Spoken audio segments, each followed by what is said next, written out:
ഹരേ കൃഷ്ണ. ഓം നമോ ഭഗവതേ വാസുദേവായ. ഓം നമോ ഭഗവതേ വാസുദേവായ. ഓം നമോ ഭഗവതേ വാസുദേവായ.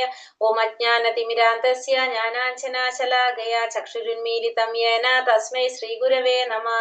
നമോ വിഷ്ണുപാദായ കൃഷ്ണപ്രേഷ്ഠായ ഭൂതലേ ശ്രീമതേ ഭക്തിവേദാന്ത സ്വാമിനിധി നാമിനേ. നമസ്തേ സാരസ്വതേ ദേവേ ഗൗരവാണി പ്രചാരിണേ നിർവിശേഷ ശൂന്യവാദി പാശ്ചാത്യദേശധാരിണേ. ജയ ശ്രീ കൃഷ്ണ ചൈതന്യ പ്രഭു നിത്യാനന്ദ ശ്രീ അദ്വൈത ഗദാധര ശ്രീവാസാദി ഗൗര ഭക്തവൃന്ദ. ഹരേ കൃഷ്ണ കൃഷ്ണ കൃഷ്ണ ഹരേ ഹരേ, ഹരേ രാമ രാമ രാമ ഹരേ ഹരേ. ഹരേ കൃഷ്ണ. ശ്രീ ശ്രീ രാധാ ഗോവിന്ദ് ടെമ്പിൾ ഇസ്കോൺ മാംഗ്ലൂരിന്റെ ഭഗവത്ഗീത ക്ലാസ്സിലേക്ക് എല്ലാവർക്കും സ്വാഗതം. ഹരേ കൃഷ്ണ. എല്ലാവർക്കും ഹരേ കൃഷ്ണ മാതാജി. ഹരേ കൃഷ്ണ. പ്രണാമം. ഹരേ കൃഷ്ണ.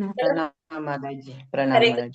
13-ാമത്തെ അധ്യായം പ്രകൃതി, പുരുഷൻ, ക്ഷേത്രജ്ഞൻ. നമ്മള് ഇന്നലെ 13-ാമത്തെ 19 ശ്ലോകമാണ് നോക്കിയത്. ഇന്നലെ എത്ര നോക്കിയത്? 19 വരെ ഇന്നലെ എടുത്തു അല്ലെ. ഇന്നലെ എന്താ നമ്മൾ പറഞ്ഞത്? ആ, ബ്രഹ്മപുച്ഛം പറഞ്ഞുതരാം. ഹരേ കൃഷ്ണ. ഇന്നലെ എന്തൊക്കെയാ നമ്മൾ ഇന്നലെ പഠിച്ചത്? ക്ഷേത്രം, ക്ഷേത്രജ്ഞൻ,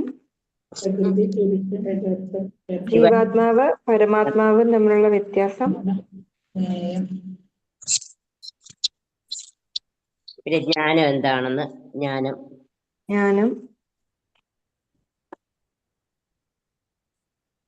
പിന്നെന്താ പഠിച്ചതല്ലേ? കുറച്ച് 24 ഘടകങ്ങളുടെ സമൂഹം, കർമ്മക്ഷേത്രം.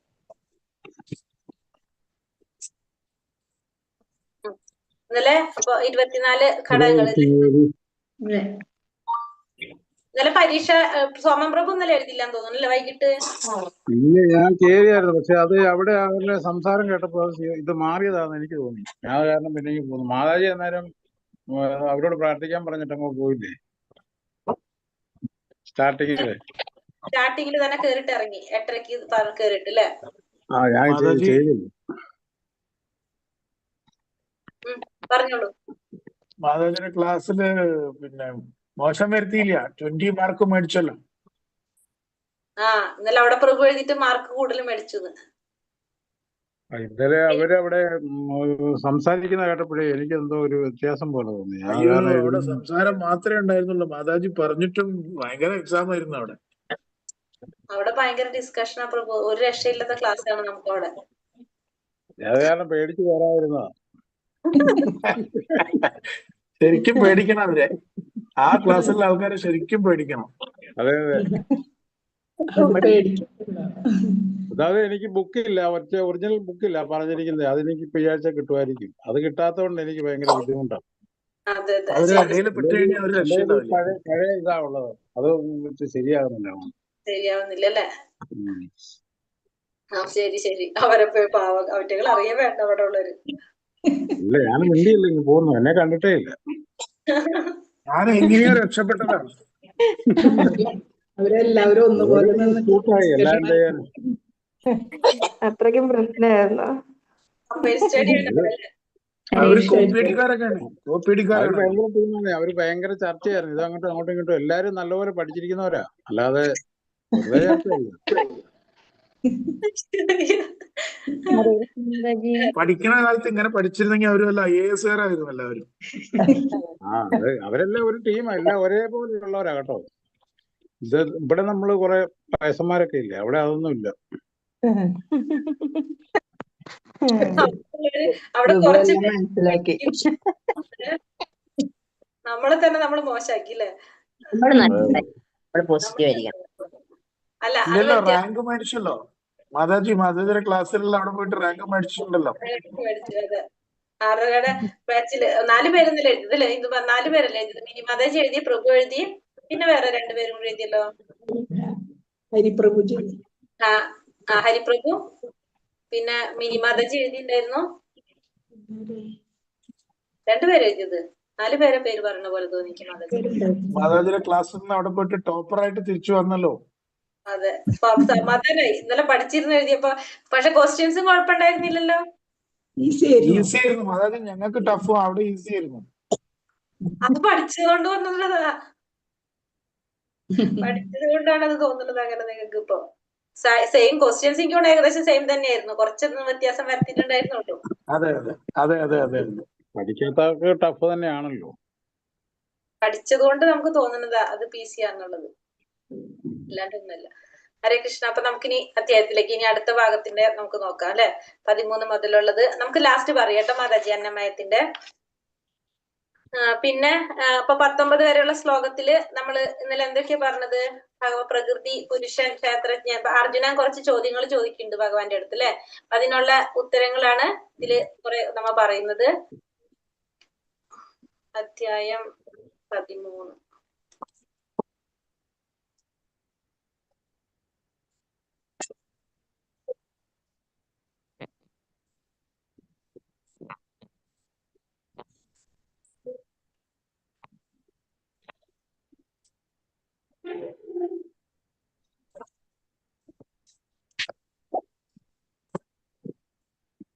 വരെ നമ്മൾ എടുത്തത് അല്ലെ. അതെ. ഇനി പ്രകൃതി, പുരുഷൻ, പ്രകൃതിയിലെ ത്രിഗുണങ്ങളുടെ അന്യോന്യ ബന്ധം, ഇതിനെ കുറിച്ചാണ് പറയുന്നത്. ഹരേ കൃഷ്ണ. ഓം നമോ ഭഗവതേ വാസുദേവായ. ശ്ലോകം 20. പ്രകൃതിം പുരുഷം ചൈവ വിദ്യാനാതി ഉഭാവപി വികാരാംശ ഗുണാംശൈവ വിദ്ധി പ്രകൃതി സംഭവാൻ.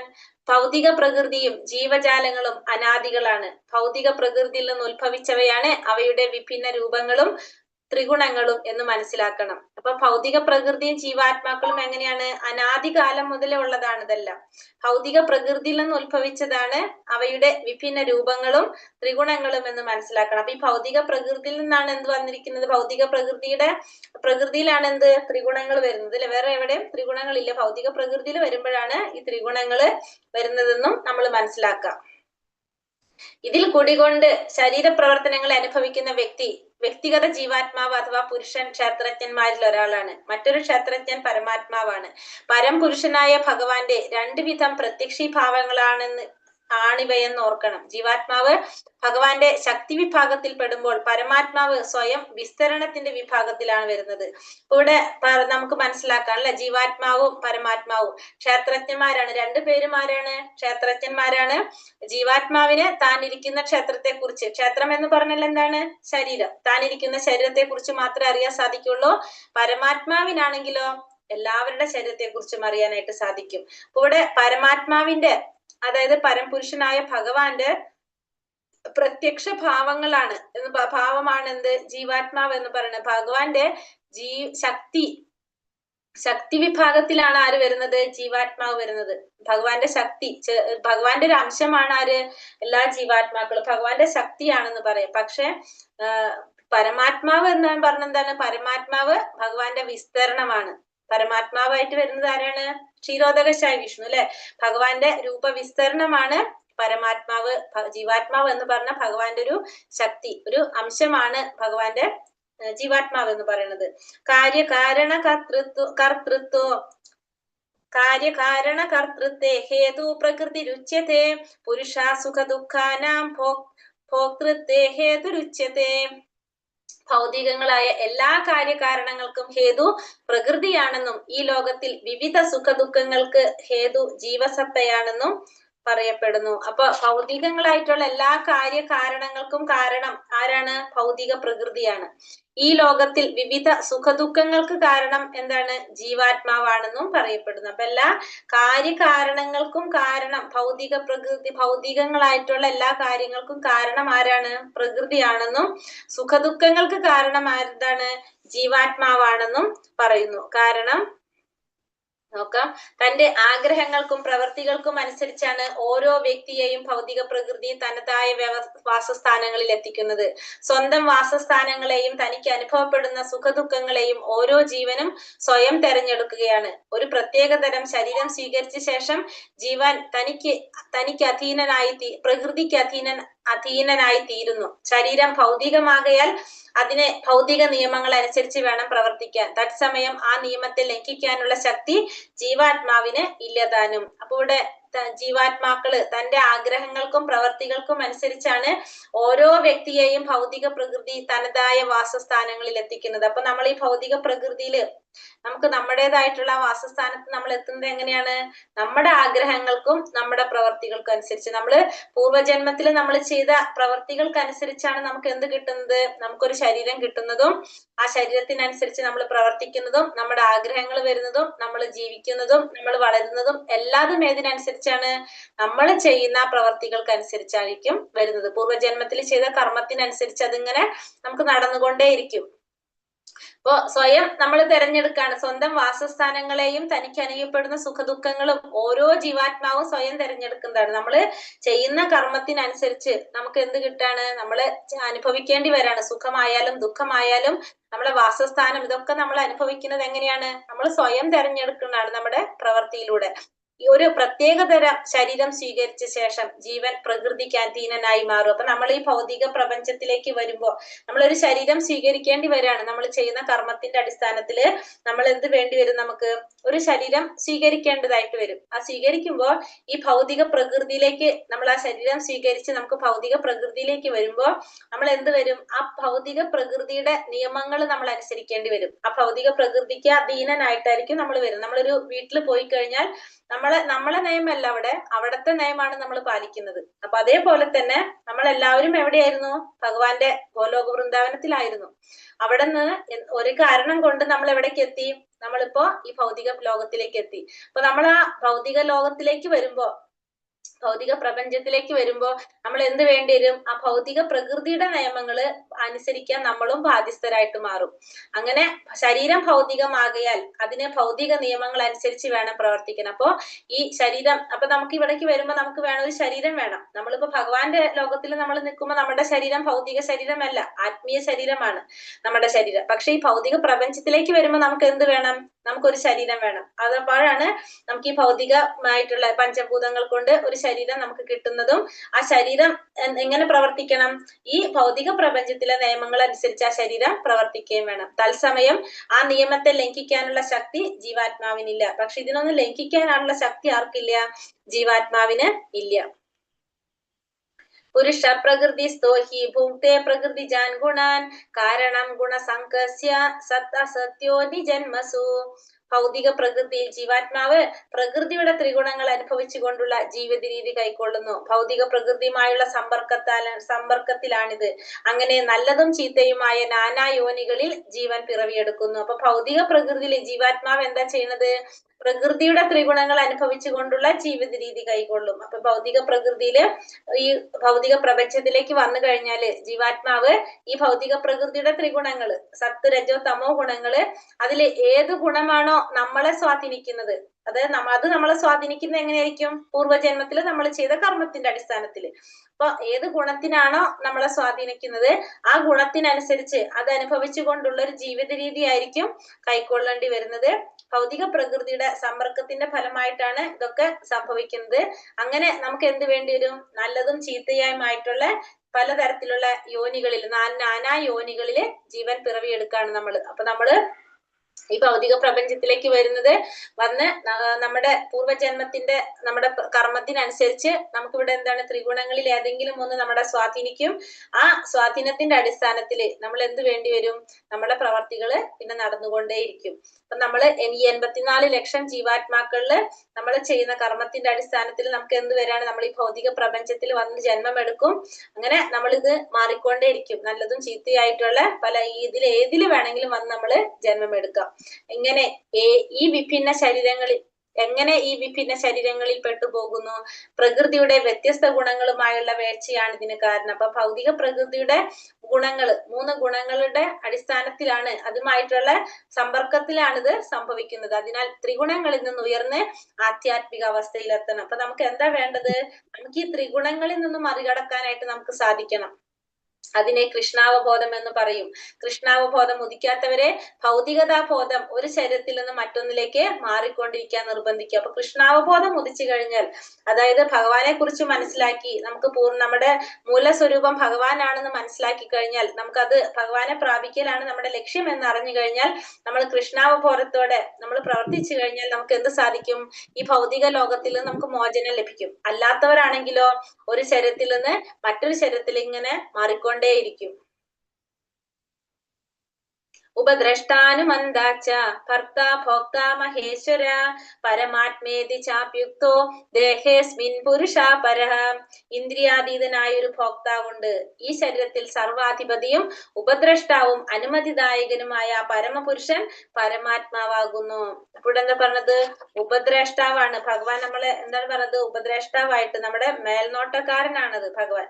ഇന്ദ്രിയങ്ങൾക്ക് അതീതനായിട്ടുള്ള ഒരു ഭോക്താവ് നമ്മുടെ ഉള്ളിലുണ്ട്. ഇന്ദ്രിയങ്ങൾക്ക് അതീതനായിട്ടുള്ള ഒരു ഭോക്താവ്, ആ ശരീരത്തിന്റെ സർവാധിപതിയാണ്, ഉപദ്രഷ്ടാവാണ്, അനുമതിദായകനാണ്. ആര്? ആ പരമപുരുഷൻ. അതാണ് പരമാത്മാവ്. അപ്പൊ നമ്മുടെ ഉപദ്രഷ്ടാവായിട്ട് നമ്മുടെ മേൽനോട്ടക്കാരനാണ് ഭഗവാൻ. ഇന്ദ്രിയങ്ങൾക്ക് അതീതനായിട്ടുള്ള ഒരു ഭോക്താവാണത്, സർവാധിപതിയാണ്, ഉപദ്രഷ്ടാവാണ്, അനുമതിദായകനുമായിട്ടുള്ള പരമാത്മാവിനെ നമ്മൾ എന്ത് പറയും? പരമാത്മാവ്, പരമപുരുഷൻ, പരമാത്മാവാണത്. അത് ഏത് വിഷ്ണുവാണ്? ഏത് രൂപമാണ് ഭഗവാന്റെ? ക്ഷീരോദകശായി വിഷ്ണു. സർവേശ്വരനായ പരമാത്മാവ് വ്യക്തിഗത ജീവാത്മാവിന് അഭിഷ്ട ഭോഗങ്ങൾ കൈവരുത്താൻ വേണ്ടി ഹൃദയത്തിൽ വാണരുളുകയാണ്. ഭഗവാന്റെ അനുമതിയില്ലാതെ ജീവന് യാതൊന്നും ചെയ്യാൻ പറ്റില്ല. വ്യക്തിഗത ആത്മാവ് ഭുക്തനും ഭഗവാൻ ഭോക്താവും അഥവാ പരിപാലകനുമാണ്. എണ്ണമറ്റ ജീവാത്മാക്കളുടെ കൂടെ അവയോടൊപ്പം സുഹൃത്ത് എന്ന നിലയിൽ വാഴുന്നു പരമാത്മാവ്. അപ്പൊ സർവേശ്വരനായ പരമാത്മാവ് എന്താ ചെയ്യുന്നത്? വ്യക്തിഗത ജീവാത്മാവിന്റെ അഭിഷ്ടങ്ങൾ ഭോഗങ്ങൾ കൈവരുത്താൻ വേണ്ടി ഹൃദയത്തിൽ വാണരുത്. അപ്പൊ ഭഗവാൻ നമ്മുടെ ഉള്ളിലിരിക്കുന്ന ഉപദ്രഷ്ടാവായിട്ടുള്ള പരമാത്മാവായിട്ടുള്ള ഭഗവാൻ, സർവേശ്വരനായ ഭഗവാൻ ആ ജീവാത്മാവിന്റെ ആഗ്രഹങ്ങൾ നിറവേറ്റാൻ വേണ്ടിയിട്ട് ഹൃദയത്തില് വാഴുന്നു. ഭഗവാന്റെ അനുമതി ഇല്ലാതെ ഒന്നും ചെയ്യാനായിട്ട് ആർക്ക് സാധിക്കില്ല? ജീവാത്മാവിന് സാധിക്കില്ല. അപ്പൊ ഈ വ്യക്തിഗത ആത്മാവ് എന്ന് പറയുന്നത് ആരാണ്? ഭുക്തനാണ്. ഭഗവാൻ ഭോക്താവാണ്. ആത്മാവ് എങ്ങനെയാണ്? ഭുക്തനാണ്, അല്ലെങ്കിൽ ഭഗവാനെ പരിപാലിക്കുന്നവനാണെന്ന് പറയാം, ഭോക്താവ് എന്ന് പറയാം. ചെയ്തു കൊടുക്കുന്നവനാണ് ആര്? ജീവാത്മാവ്. എണ്ണമറ്റ ജീവാത്മാക്കളുടെ കൂടെ അവയോടൊപ്പം സുഹൃത്ത് എന്ന നിലയിൽ ആര് വാഴാണ്? പരമാത്മാവ്. ഒരു സുഹൃത്തിനെ പോലെ പരമാത്മാവ് എല്ലാവരുടെ ഉള്ളിലും വാഴുന്നു. ഏവം വേത്തി പുരുഷം പ്രകൃതി ച ഗുണൈ സഹ സർവഥാ വർത്തമാനോപി നസാ ഭൂയോ വിജായതേ. ഭൗതിക പ്രകൃതിയെയും ജീവസത്തയെയും പ്രകൃതിയിലെ ത്രിഗുണങ്ങളുടെ അന്യോന്യ ബന്ധത്തെയും വിശദമായി അറിയുന്നവർക്ക് നിശ്ചയമായും മോക്ഷം ലഭിക്കും. ഇപ്പോഴത്തെ അവസ്ഥ എന്തായാലും ഈ ലോകത്തിൽ അവർ വീണ്ടും ജനിക്കുകയില്ല. അപ്പോ ഈ ഭൗതിക പ്രകൃതിയെ കുറിച്ച്, ജീവാത്മാവിനെ കുറിച്ച്, ഈ ത്രിഗുണങ്ങളെ കുറിച്ച്, ത്രിഗുണങ്ങളുടെ അന്യോന്യ ബന്ധത്തെ കുറിച്ച് മനസ്സിലാക്കി കഴിഞ്ഞാൽ അവർക്ക് എന്ത് സാധിക്കും? മോക്ഷം ലഭിക്കും. പിന്നെ അവർക്ക് ഇപ്പോഴത്തെ അവസ്ഥ അവരെന്തായാലും അവർക്ക് വീണ്ടും ജന്മം എടുക്കേണ്ടതായിട്ട് വരുന്നില്ല. അപ്പൊ ആദ്യം ഭൗതിക പ്രകൃതിയെ കുറിച്ച് മനസ്സിലാക്കണം, ജീവാത്മാവിനെ കുറിച്ച് മനസ്സിലാക്കണം, ത്രിഗുണങ്ങളെ കുറിച്ച് മനസ്സിലാക്കണം, ത്രിഗുണങ്ങൾ തമ്മിലുള്ള ബന്ധത്തെ കുറിച്ച് അറിയണം. ത്രിഗുണങ്ങൾ തമ്മിലുള്ള ബന്ധം അത് എന്താണെന്ന് വിശദമായിട്ട് അറിഞ്ഞു കഴിഞ്ഞാൽ നമുക്ക് സ്വാഭാവികമായിട്ടും എന്ത് സാധിക്കും? നമുക്ക് ഈ ഭൗതിക ലോകത്തിൽ നിന്ന് മോചനം നേടാനായിട്ട് സാധിക്കും. വീണ്ടും ഇവിടെ ജന്മം എടുക്കേണ്ടതായിട്ട് വരുന്നില്ല. ധ്യാനേനാത്മനി പശ്യന്തി കേചിദാത്മനമാത്മന അന്യേ സംഖ്യേന യോഗേന കർമ്മയോഗേന ചാപരേ. ചിലർ ധ്യാനം കൊണ്ട് പരമാത്മാവിനെ തങ്ങളിൽ തന്നെ കാണുന്നു. മറ്റു ചിലർ തത്വശാസ്ത്രപരമായ ചർച്ചകളിലൂടെയും ചിലർ നിഷ്കാമ കർമ്മയോഗം കൊണ്ടും പരമാത്മാവിനെ കണ്ടെത്തുന്നു. അപ്പൊ ചിലരെന്താണ്? ധ്യാനത്തിലൂടെ ഭഗവാനെ ധ്യാനത്തിലൂടെ പരമാത്മാവിനെ കാണാൻ ശ്രമിക്കുന്നവരാണ് ഒരു കൂട്ടര്. ചിലരെന്താണ്? തത്വശാസ്ത്രപരമായിട്ടുള്ള പഠനത്തിലൂടെ, ചർച്ചകളിലൂടെ ഭഗവാനെ കാണാൻ ശ്രമിക്കുന്നത്. ചിലരോ നിഷ്കാമ കർമ്മം ചെയ്തുകൊണ്ട്, കർമ്മത്തിന്റെ ഫലം ഭഗവാന് സമർപ്പിച്ചുകൊണ്ട്, അല്ലെ നിഷ്കർമ്മം ഭഗവാനായിട്ട് സമർപ്പിച്ചുകൊണ്ടും പരമാത്മാവിനെ കണ്ടെത്താനായിട്ട് ശ്രമിക്കുന്നു. പലരും പല രീതിയിലും ചെയ്യാണ് ഭഗവത് സാക്ഷാത്കാരം നേടാനായിട്ട് ശ്രമിക്കുന്നവരാണ്. अन्ये त्वमजानन्त श्रुत्यानेभ्य उपासते തേപി ചാതീതരന്ത്യേവ്യ മൃത്യും ശ്രുതിപരായണഃ. പിന്നെയും ചിലരുണ്ട്, വേണ്ടത്ര ആധ്യാത്മിക ജ്ഞാനം ഇല്ലെങ്കിലും മറ്റുള്ളവരിൽ നിന്ന് ഭാഗവത് ചരിതം കേട്ടറിഞ്ഞ് ആരാധിക്കാൻ തുടങ്ങിയവർ. പ്രമാണികരിൽ നിന്ന് കേൾക്കുന്നതിൽ ഔത്സുക്യമുള്ളത് കൊണ്ട് അവരും ജനന മരണങ്ങൾക്ക് അപ്പുറം കടക്കുന്നു. അപ്പൊ പിന്നത്തെ കൂട്ടർ എങ്ങനെയാണ്? അവര് വേണ്ടത്ര ആധ്യാത്മിക ജ്ഞാനം ഇല്ലെങ്കിലും അവരെന്ത് ചെയ്യാണ്? മറ്റുള്ളവരിൽ നിന്ന് ഭഗവാന്റെ ചരിത്രം കേട്ട് ആരാധിക്കാൻ തുടങ്ങിയിട്ടുള്ളവരാണ് പിന്നത്തെ കൂട്ടര്. അപ്പൊ അവരും എങ്ങനെയാണ്? ഭഗവാന്റെ ചരിത്രം പ്രമാണികരിൽ നിന്ന് കേൾക്കുന്നത് കൊണ്ട് അവരും എങ്ങനെയാണ്? ജനന മരണത്തിനപ്പുറം കടക്കുന്നവരാണ്. അപ്പോ ഇവിടെ നമ്മളിപ്പോ പറഞ്ഞത് ആരെ കുറിച്ച് പറഞ്ഞു? ചിലര് ധ്യാനത്തിലൂടെ പരമാത്മാവിനെ കാണാൻ ശ്രമിക്കുന്നവര്, ചിലവര് തത്വശാസ്ത്രപരമായിട്ടുള്ള ഊഹാപോഹ ചർച്ചകളിലൂടെ ഭഗവാനെ അറിയാൻ ശ്രമിക്കുന്നവര്, ചിലവര് നിഷ്കാമ കർമ്മത്തിലൂടെ ശ്രമിക്കുന്നവര്. പിന്നത്തത് എങ്ങനെയാണ്? അധ്യാത്മജ്ഞാനം അറിഞ്ഞുകൊണ്ട്, ഭഗവാനെ കുറിച്ച് അറിഞ്ഞുകൊണ്ട് പ്രമാണികരിൽ നിന്നും ഭഗവാനെ കുറിച്ചുള്ള ജ്ഞാനം നേടി എന്ത് സാധിക്കുന്നവര്? ഭഗവാനെ മനസ്സിലാക്കി ഭഗവത് സാക്ഷാത്കാരം നേടാൻ ശ്രമിക്കുന്നു. അങ്ങനെ ജനന മരണങ്ങൾക്ക് അപ്പുറം കടക്കുന്നു, ആത്മസാക്ഷാത്കാരം നേടാൻ ശ്രമിക്കുന്നു. അപ്പൊ 4 തരത്തിലുള്ളവരെ നമ്മൾ പറഞ്ഞു. ആധുനിക ലോകത്തിൽ കൃഷ്ണാവബോധം പ്രചരിപ്പിച്ച ചൈതന്യ മഹാപ്രഭു ശ്രവണ പ്രക്രിയയ്ക്ക് അതിപ്രാധാന്യമാണ് കൽപ്പിച്ചിരിക്കുന്നത്. ആധികാരിക സ്രോതസ്സിൽ നിന്ന് കേൾക്കുന്നത് കൊണ്ടും വിശേഷിച്ചും ഹരേ കൃഷ്ണ മന്ത്രം ഉരുവിടുന്നതിന്റെ അതീന്ദ്രിയ സ്പന്ദനം കേൾക്കുന്നത് കൊണ്ടും സാധാരണക്കാരന് പുരോഗമിക്കാൻ സാധിക്കുമെന്നാണ് ശ്രീ ചൈതന്യ മഹാപ്രഭുവിന്റെ അഭിപ്രായം. ചൈതന്യ മഹാപ്രഭു എന്ന് വെച്ചാൽ കാരുണ്യാവതാരാണ് ഭഗവാന്റെ, അല്ലെ? ഭഗവാൻ നമുക്കറിയാം കുറെ കണ്ടീഷൻ വെക്കുന്നുണ്ട് ഭഗവാൻ സാക്ഷാത്കാരം നേടാനായിട്ട്. ഇപ്പൊ നമ്മൾ പറയല്ലേ, ലാസ്റ്റ് ശ്ലോകത്തിൽ ഭഗവാൻ എന്താ പറയണത്? 66ാമത്തെ ശ്ലോകം എന്താ പറയണത്? എന്താ അതിന്റെ വരി ഓർമ്മയുണ്ട് ആർക്കെങ്കിലും? പെട്ടെന്ന് മറന്നു. ശ്ലോകം 66. സർവധർമാൻ പരിത്യജ. എന്താ പറയണത്? സർവധർമാൻ പരിത്യജ മാമേകം ശരണം വ്രജ എന്ന് പറയുന്നത്. എല്ലാതും വിട്ടിട്ട് എന്നെ മാത്രം ശരണം പ്രാപിക്കാനാ പറഞ്ഞത്. മാമേകം ശരണം വ്രജ. എല്ലാതും ഉപേക്ഷിച്ച് എന്നെ മാത്രം ശരണം പ്രാപിച്ച് ഞാൻ നിന്നെ രക്ഷിക്കും, എന്നെ എപ്പോഴും നീ ഓർക്കണം എന്നൊക്കെയാ ഭഗവാൻ പറയണത്. ഒരു കണ്ടീഷൻ ഉണ്ട് ഭഗവാൻ എപ്പോഴും. ഇതൊക്കെ നമ്മൾ ചെയ്യുകയാണെങ്കിലേ ഭഗവാൻ നമ്മളെ രക്ഷിക്കുള്ളൂ എന്നുള്ളത് നമുക്ക് മനസ്സിലാക്കാം. പക്ഷെ ചൈതന്യ മഹാപ്രഭു എങ്ങനെയാണ്? കാരുണ്യാവതാരാണ്. യാതൊരു വിധത്തിലുള്ള എന്താ പറയുക കണ്ടീഷനും ഇല്ല. നമ്മൾ എങ്ങനെയാണോ അതേപോലെയാണ് ആര് സ്വീകരിക്കുന്നത്?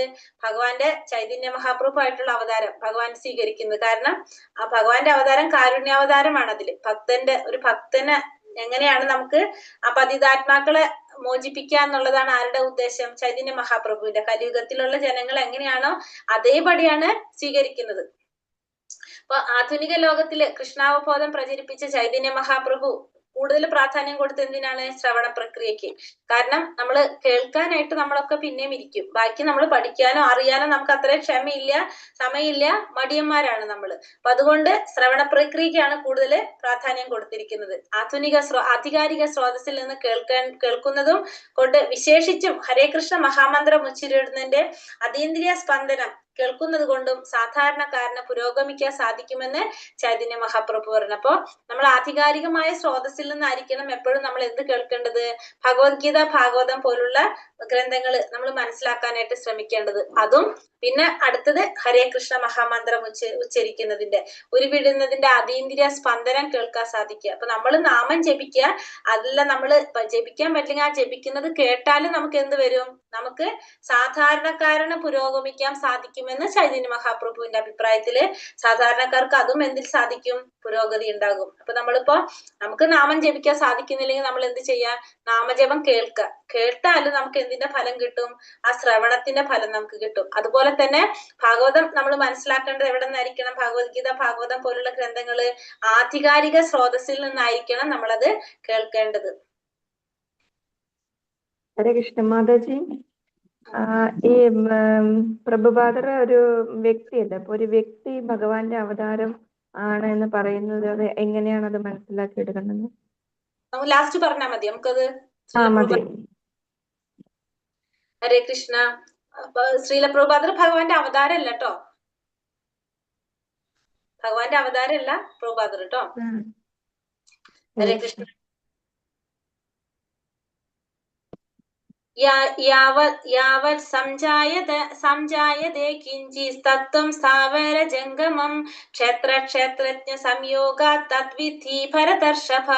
ഹേ ഭരതശ്രേഷ്ഠ, ഇവിടെ കാണപ്പെടുന്ന ചരാചരങ്ങളെല്ലാം ക്ഷേത്രങ്ങളുടെയും ക്ഷേത്രജ്ഞന്മാരുടെയും സംയോഗത്തിൽ നിന്നുള്ളവായതാണ്. അപ്പോ ഇവിടെ കാണുന്ന ചരാചരങ്ങൾ, എല്ലാ ചരാചരങ്ങളും എങ്ങനെയാണ്? ക്ഷേത്രത്തിന്റെയും ക്ഷേത്രജ്ഞന്മാരുടെയും സംയോഗത്തിൽ നിന്നുണ്ടായതാണ്. ക്ഷേത്രം എന്ന് പറഞ്ഞാൽ എന്താണ്? കർമ്മമണ്ഡലം, ശരീരം. ശരീരത്തിൽ നിന്നും ശരീരം. പിന്നെ തന്നെ ക്ഷേത്രജ്ഞന്മാരെന്ന് വെച്ചാല് ജീവാത്മാവും പരമാത്മാവിന്റെയും സംയോഗത്തിൽ നിന്നാണ് ഇവിടെ കാണുന്ന എല്ലാ ചരാചരങ്ങളും ഉണ്ടായിട്ടുള്ളത്. എന്താവശ്യമാണ് എല്ലാ ചരാചരങ്ങൾക്കും? ഒരു ശരീരം വേണം, ജീവാത്മാവ് വേണം, പരമാത്മാവ് വേണം. ഇതിന്റെ സംയോഗം കൊണ്ടാണ് എന്തുണ്ടാകുന്നത്? എല്ലാ ചരാചരങ്ങളും ഉണ്ടായിക്കൊണ്ടിരിക്കുന്നത്. സമം സർവേഷു ഭൂതേഷു തിഷ്ഠന്തം പരമേശ്വരം വിനശ്യൽസ്യ വിനശ്യന്ത്യം യാ പശ്യതി സ പശ്യതി. സർവ ശരീരങ്ങളിലും വ്യക്തിഗത ജീവാത്മാവിനോടൊപ്പം പരമാത്മാവിനെ കാണുകയും നശ്വരമായ ശരീരം നശിക്കുമ്പോൾ ജീവാത്മാവും പരമാത്മാവും നശിക്കില്ലെന്ന് മനസ്സിലാക്കുകയും ചെയ്യുന്നവനാണ് യഥാർത്ഥ കാഴ്ചയുള്ളവൻ. അപ്പൊ ഇവിടെ എന്താണ്? എല്ലാ ശരീരത്തിലും സർവ്വചരാചരങ്ങൾക്കും എന്തുണ്ടാവും എന്ന് പറഞ്ഞു? ഒരു ശരീരം ഉണ്ടാകും, ജീവാത്മാവ് ഉണ്ടാവും, പരമാത്മാവ് ഉണ്ടാവും. അതിനുശേഷം അടുത്തത് എന്താ പറയണത്? ആ ശരീരം നശിക്കാനുള്ളതാണെന്നും ജീവാത്മാവും പരമാത്മാവും ഒരിക്കലും നശിക്കുന്നില്ലെന്നും മനസ്സിലാക്കുന്നവനാണ് ആര്? യഥാർത്ഥ കാഴ്ചയുള്ളവൻ. അതില് യഥാർത്ഥ കാഴ്ചയുള്ളവൻ എന്ന് പറയുന്നത്, ശരീരം എന്ന് പറയുന്നത് പഞ്ചഭൂതങ്ങൾ കൊണ്ട് നിർമ്മിച്ചതാണ്, അത് നശിച്ചു പോകുന്നതാണ്. ജീവാത്മാവും പരമാത്മാവും ഒരിക്കലും നശിക്കാത്തതാണെന്ന് മനസ്സിലാക്കുന്നവനാണ് യഥാർത്ഥത്തിൽ കാഴ്ചയുള്ളവൻ. സമം പശ്യൻ ഹി സർവത്ര സമവസ്ഥിതമീശ്വരം നഹീനസ്ത്യാത്മനാത്മാനം തതോ യാതി പരാം ഗതിം. എവിടെയും ഏതൊരു ജീവിയിലും ഒരേ വിധം കുടികൊള്ളുന്ന പരമാത്മാവിനെ ദർശിച്ചാൽ ആ മനുഷ്യൻ സ്വമനസ്സുകൊണ്ട് സ്വയം അധപതിക്കുന്നില്ല. അങ്ങനെ ഇന്ദ്രിയങ്ങൾക്ക് അതീതമായ ലക്ഷ്യത്തോട് അയാൾ അടുക്കുന്നു. അപ്പൊ എവിടെയും ഏതൊരു ജീവിയിലും ഒരേ വിധം കുടികൊള്ളുന്ന പരമാത്മാവിനെ ദർശിക്കാനായിട്ട് സാധിക്കുക. എല്ലാ ജീവാത്മാക്കളിലും ആരുണ്ട്? പരമാത്മാവുണ്ട്. ആ പരമാത്മാവിനെ ദർശിക്കാൻ സാധിച്ചു കഴിഞ്ഞാൽ ആ മനുഷ്യൻ ഒരിക്കലും എന്ത് സംഭവിക്കില്ല? മനസ്സുകൊണ്ട് അധപതിക്കുന്നില്ല. അങ്ങനെ ഇന്ദ്രിയങ്ങൾക്ക് അതീതമായ ലക്ഷ്യത്തോടെ അയാള് അടുക്കാനായിട്ട്, അതായത് ആത്മസാക്ഷാത്കാരത്തിലേക്ക് അടുക്കാനായിട്ട് അയാൾക്ക് സാധിക്കും. അതായത് എല്ലാ ജീവികളിലും ആരുണ്ടെന്ന് മനസ്സിലാക്കാണ്? പരമാത്മാവ് ഉണ്ടെന്ന്. ആ ഒരേ വിധത്തില് പരമാത്മാവ് കുടികൊള്ളുന്നുണ്ട്. ആ പരമാത്മാവിന് എല്ലാ ജീവികളിലും ആരെ കാണാൻ സാധിക്കുക? പരമാത്മാവിനെ കാണാൻ സാധിക്കുക. അങ്ങനെയുള്ള വ്യക്തി എന്തിനോട് അടുക്കാണ്? നമ്മുടെ ജീവിതത്തിന്റെ പരമമായ ലക്ഷ്യം, അതായത് എന്താണ്? ഇന്ദ്രിയങ്ങൾക്ക് അതീതമായിട്ടുള്ള ആ ഭഗവത് സാക്ഷാത്കാരം, അത് നേടാനായിട്ട് സാധിക്കും. അപ്പൊ അതിലേക്ക് നമുക്ക് അടുക്കാനായിട്ട് സാധിക്കും.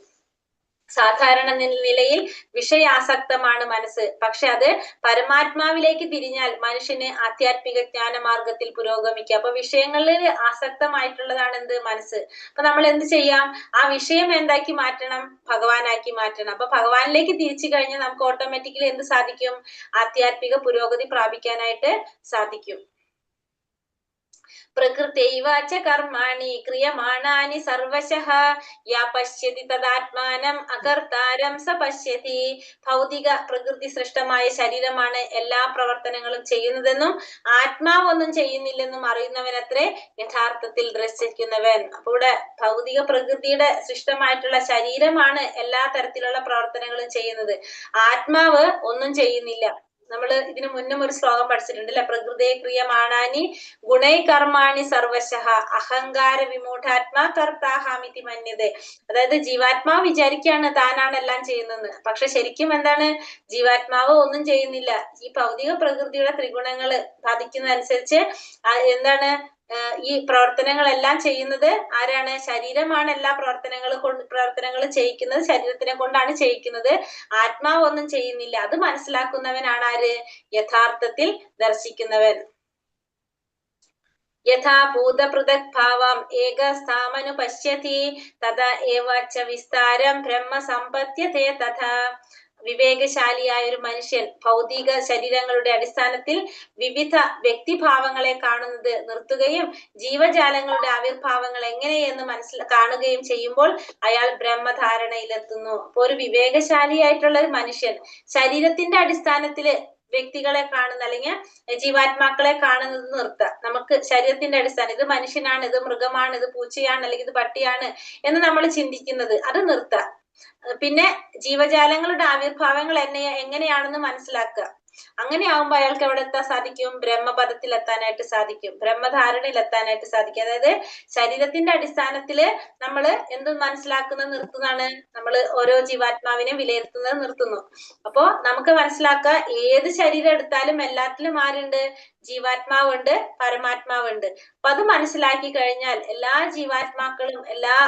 ജീവാത്മാക്കളിലും പുറം മൂടി അല്ലെങ്കിൽ നമ്മുടെ ഒരു ഉടുപ്പ് മാത്രമാണ് എന്ത്? ഈ പറഞ്ഞ ഈ ശരീരം എന്ന് പറയുന്നത്. ചിലപ്പോ അത് മനുഷ്യന്റെ ഉടുപ്പായിരിക്കും, ചിലപ്പോ അത് മൃഗത്തിന്റെ ഉടുപ്പായിരിക്കും, ചിലപ്പോ പക്ഷിയുടെ ആയിരിക്കും, ചിലപ്പോ സസ്യങ്ങളുടെ ആയിരിക്കും. പക്ഷെ ആ ഉടുപ്പിന്റെ ഉള്ളിലിരിക്കുന്ന ജീവാത്മാവും പരമാത്മാവും എന്താണ്? വേറെയാണ്. അത് മനസ്സിലാക്കി കഴിഞ്ഞാല് അയാൾക്ക് എന്ത് സാധിക്കും? പരമപദം പോകാനായിട്ട്, ബ്രഹ്മപദം പോകാനായിട്ട് സാധിക്കും. അനാദിത്വ നിർഗുണാത്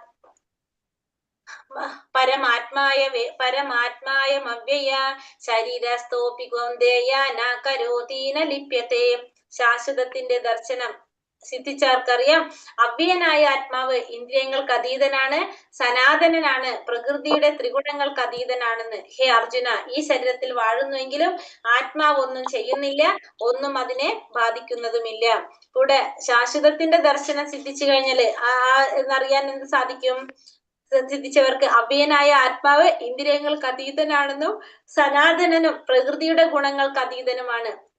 ആത്മാവ് എങ്ങനെയാണ്? ഇന്ദ്രിയങ്ങൾക്ക് അതീതനാണ്, സനാതനനാണ്, പ്രകൃതിയുടെ ഗുണങ്ങൾക്ക് അതീതനാണെന്ത്? ആത്മാവ്. പിന്നെ അർജുനനോട് പറയാണ്, ഈ ശരീരത്തിൽ വാഴുന്നെങ്കിലും ആത്മാവ് എന്താണ്? ആത്മാവ് ഒന്നും ചെയ്യുന്നില്ല, ഒന്നും അതിനെ ബാധിക്കുന്നില്ല, ആത്മാവിനെ ഒന്നും ബാധിക്കുന്നില്ല, ആത്മാവ് ഒന്നും ചെയ്യുന്നുമില്ല. ഭൗതിക ശരീരത്തിന്റെ ഉൽപ്പത്തിയിൽ ഒരു ജീവാത്മാവ് പിറന്നു എന്ന് തോന്നിപ്പോകാം, ഭൗതിക ശരീരത്തിന്റെ ഉൽപ്പത്തിയിൽ ഒരു ജീവാത്മാവ് പിറന്നു എന്ന് തോന്നിപ്പോകാം. വാസ്തവത്തിൽ ജീവാത്മാവ് ശാശ്വതനാണ്, ജനിക്കുന്നില്ല, മരിക്കുന്നുമില്ല. ഭൗതിക ശരീരത്തിനാണെങ്കിലും ആത്മാവ് അതീന്ദ്രിയനും സനാതനുമാണ്, നാശമില്ലാത്തവനും.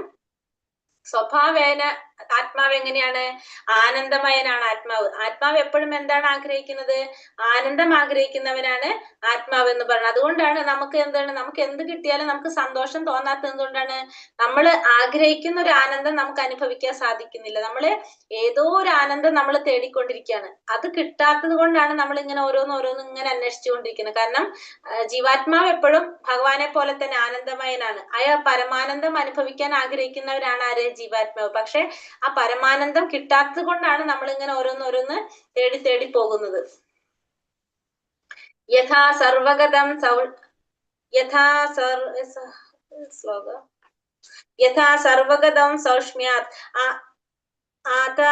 സൗഷ്മ്യാത് ആകാശം നോപലിപ്യത്തെ സർവത്രാവസ്ഥിതോ ദേഹേ തഥാത്മാ നോപലിപ്യത്തെ. ആകാശം സർവവ്യാപിയാണെങ്കിലും അതിന്റെ സൂക്ഷ്മഭാവം മൂലം മറ്റൊന്നിനോടും കൂടിക്കലരുന്നില്ല. അതുപോലെ ബ്രഹ്മഭാവനയിൽ സ്ഥിതി ചെയ്യുന്ന ആത്മാവും ശരീരത്തിൽ ഇരുന്നാലും അതിനോട് ചേരുന്നില്ല. അപ്പൊ ആകാശം നമുക്കറിയാം, സർവവ്യാപിയാണ് ആകാശം. പക്ഷെ ഒരിക്കലും വേറെ ഒന്നിനോടും എന്ത് കൂടിക്കലരില്ല? ആകാശം കൂടിക്കലരില്ല. അതേപോലെ തന്നെയാണ് നമ്മുടെ ആത്മാവ്. നമ്മളെ ഈ ശരീരത്തില് ആത്മാവുണ്ട്, പക്ഷെ ഒരിക്കലും ആ ശരീരത്തിനോട് ആര് ചേരുന്നില്ല? ആത്മാവ് ചേരുന്നില്ല. അപ്പൊ ശരീരത്തിൽ ആത്മാവ് ഉണ്ടെങ്കിലും ശരീരത്തിനോട് കൂടിക്കലരുന്നില്ല.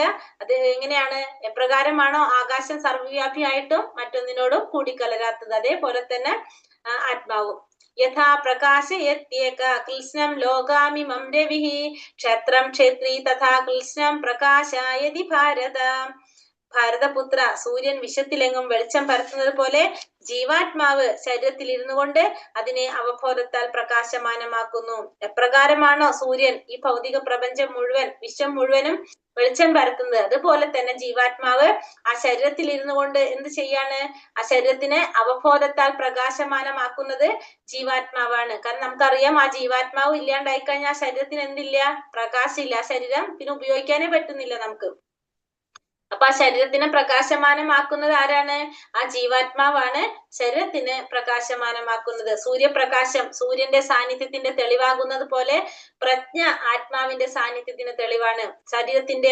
ശരീരത്തിൽ ആത്മാവിന്റെ സാന്നിധ്യം ഉള്ളപ്പോൾ അതിലെങ്ങും പ്രജ്ഞയുടെ പ്രകാശം ഉണ്ടായിരിക്കും.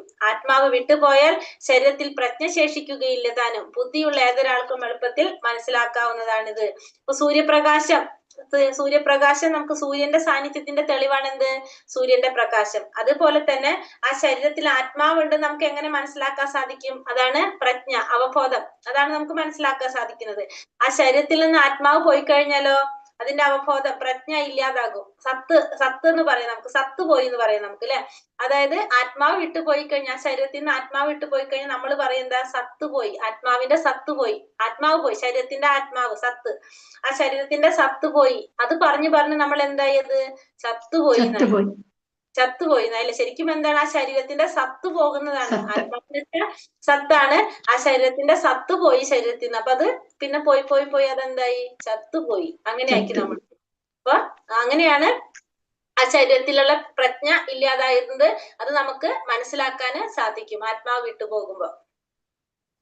ക്ഷേത്രജ്ഞയോരേവം അന്തരം ജ്ഞാന ചക്ഷുഷ ഭൂതപ്രകൃതി മോക്ഷം ച യേ വിദുര്യാന്തി തേ പരം.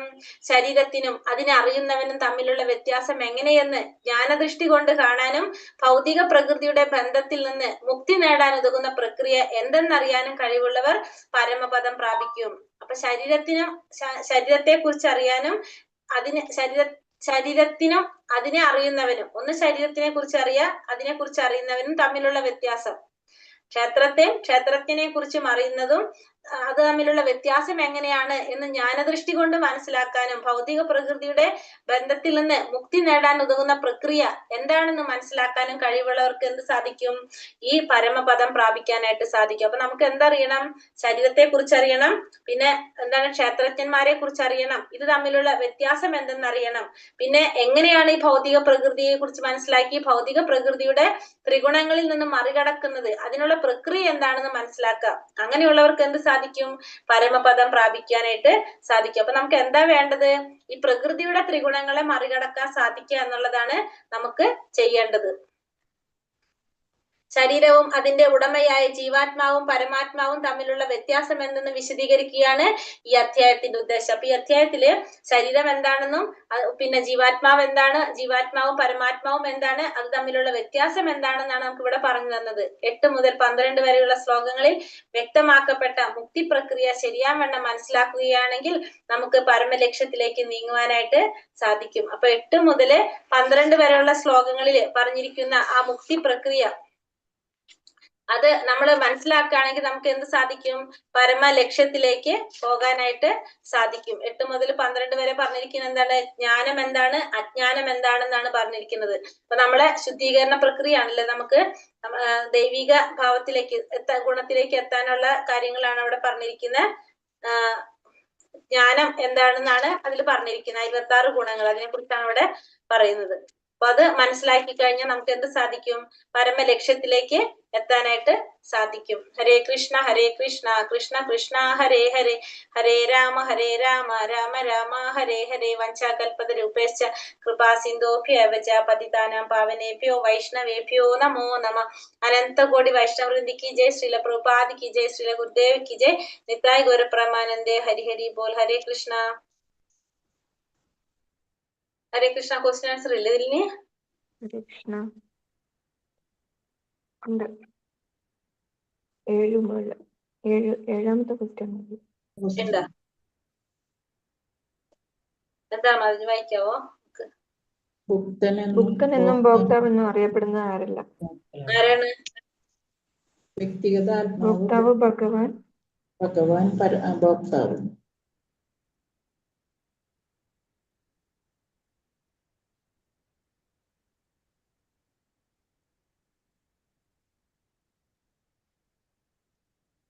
ഹരേ കൃഷ്ണ. ഇനിയുണ്ടോ ക്വസ്റ്റ്യൻ? ആത്മാവിന്റെ സാന്നിധ്യത്തിന് തെളിവുണ്ട്. തെളിവ് എന്താണത്? സൂര്യൻ പ്രകാശം പരത്തുന്ന പോലെ. അതിനകത്ത് നമ്മളെ പറഞ്ഞത് പ്രജ്ഞ, അവബോധം, ആത്മാവിന്റെ സാന്നിധ്യത്തിന്റെ തെളിവാണ് അത്. ആ സത്ത് അത് പറഞ്ഞില്ലേ നമ്മള്, അത് പോയിക്കഴിഞ്ഞാൽ നമുക്ക് അറിയാം എന്ത് പോയി? ആത്മാവ് അത് പോയി, ഇല്ല പിന്നെ അവിടെ. അതാണത് നമുക്ക് മനസ്സിലാക്കേണ്ടത്. ഈ ഉണ്ട് ചോദ്യം? ഈ അധ്യായത്തിന്റെ ഉദ്ദേശം എന്ത്? ഇതിലെന്താ കുറിച്ചാ പറഞ്ഞത്? ശരീരവും പിന്നെ ജീവാത്മാവും പരമാത്മാവും തമ്മിലുള്ള വ്യത്യാസം. അതാണ് ഇതിൽ പറയുന്നത്.